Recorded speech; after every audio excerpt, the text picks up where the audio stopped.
በ2018 ዝግጅት ምዕራፍ ስራዎች ላይ የተሰሩት እንደ ጽዳትና ውበት ጽሕፈት ቤት አንዱ ተቋማዊ ሪፎርም ከተማ አስተዳደሩ ከማድረጉ አንፃር የውበት የአረንጓዴ ልማትና ውበት ጽሕፈት ቤት ወደኛ ተቀላቅለው ጽዳትና ውበት በሚል ስያሜ ተቋሙ የተደራጀበት ሁኔታ አለ።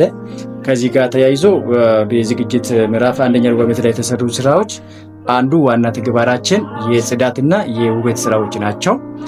ከጽዳት ስራዎች ጋር ተያይዘው የንቅናቄ ስራዎች በዞኒንግ ጽዳቶችን ከማጽዳት አንፃር ቆሻሻ የሚጣልባቸው ህገወጥ ቆሻሻዎችን ለይተው ከማጽዳት አንፃር ሰፊ ስራዎች የተሰሩበት ሁኔታዎች አሉ።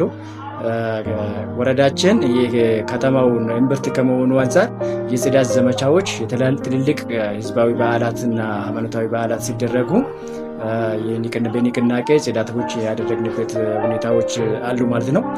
በተጨማሪም የግንዛቤ ስራዎች ከማህበረሰቡ ውስጥ እንዲሰርጽ የተደረገበት ሁኔታዎች አሉ ማለት ነው። ከዚህ ጋር ተያይዘው የጽዳት ስራዎች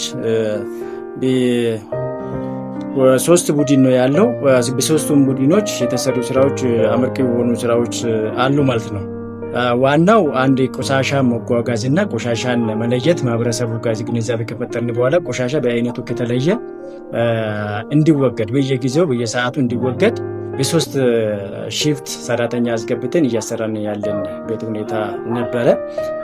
ቆሻሻ በ24 ሰዓት ውስጥ እንዲነሳ ከማህበራት ጋር በትስስር በቅንጅት በመስራት በ24 ሰዓት ቆሻሻ እንዲነሳና ጽዱ ውብ አካባቢ መፍጠር ተችሏል ማለት ነው።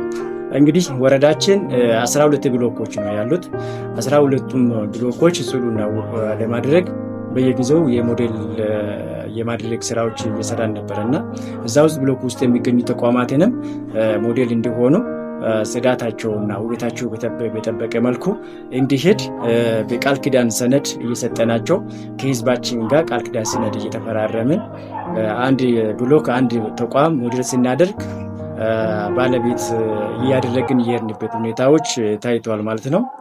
ሌላኛው ቆሻሻ ሀብት ነው ከሚል እሳቤ ተነስተን የሚመነጩ ቆሻሻዎችን ወደ ሀብት በሪሳይክሊንግ ወደ ሀብት እየቀየርንበት ሁኔታዎች አሉ ማለት ነው። ይህ መልሶ መጠቀም ቡድን የሚሰራ ስራ ነው።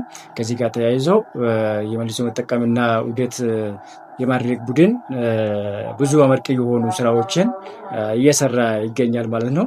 እነዚህ የተሰሩ ያሉ ስራዎችንም ደግሞ በኤግዚቢሽን ማህበረሰባችን እያስተዋወቅንበት ሁኔታ ቆሻሻ ሀብት መሆኑን ያስረዳንበት ሁኔታዎች አሉ ማለት ነው። ሌላ የውበት ስራዎች ጋር ተያይዞ አንደኛ ወረዳ አንዱ የኮሪደር አካል ከመሆኑ አንፃር ከሩዋንዳ እስከ ወንጌላዊት ህንፃ ወይም ደግሞ እስከ ጎተራ ድረስ በየጊዜው 24 ሰዓት ውበቱንና ጽዱና ውብ እንዲሆን ዋና መንገዶች በማጽዳት የውስጥ ለውስጥ መንገዶች በማጽዳት ብሎካቻችን ወረዳችን ጽዱ እንዲሆን ውብ እንዲሆን የማድረግ ስራዎች ተሰርቷል ማለት ነው። እንግዲህ የጽዳትና የውበት ስራ ይሄ ብቻ አይደለም። እንክብካቤ ለምሳሌ ችግኝ የተተከሉ ችግኞችን በማንከባከብ በየክረምቱ ችግኞችን በመትከል ወረዳችን ይታወቃልና ጎተራ መሳለጫ በሚባለው ልዩ ቦታ በሰባተኛ ዙር በሀገራዊ ደረጃ ሰባተኛ ዙር የአረንጓዴ ልማት የችግኝ ተከላ ፕሮግራም ላይ ወደ 17972 ችግኞችን የተከልንበት ሁኔታዎች አሉ ማለት ነው። እዚህ ችግኝ ተከላ ላይ የተለያዩ ተቋማት ተሳትፈዋል። ሜሪስቶፕ ኢትዮጵያ ተሳትፈዋል። የመንግስት ተቋማት ተሳትፈዋል እና ማህበረሰቦቻችንም አሳትፈን ወረዳችን ላይ ችግኝ ተከላ ፕሮግራም ያደረግንበት ሁኔታዎች አሉ ማለት ነው። ይህ ብቻ አይደለም። ድርጅቶችም ላይ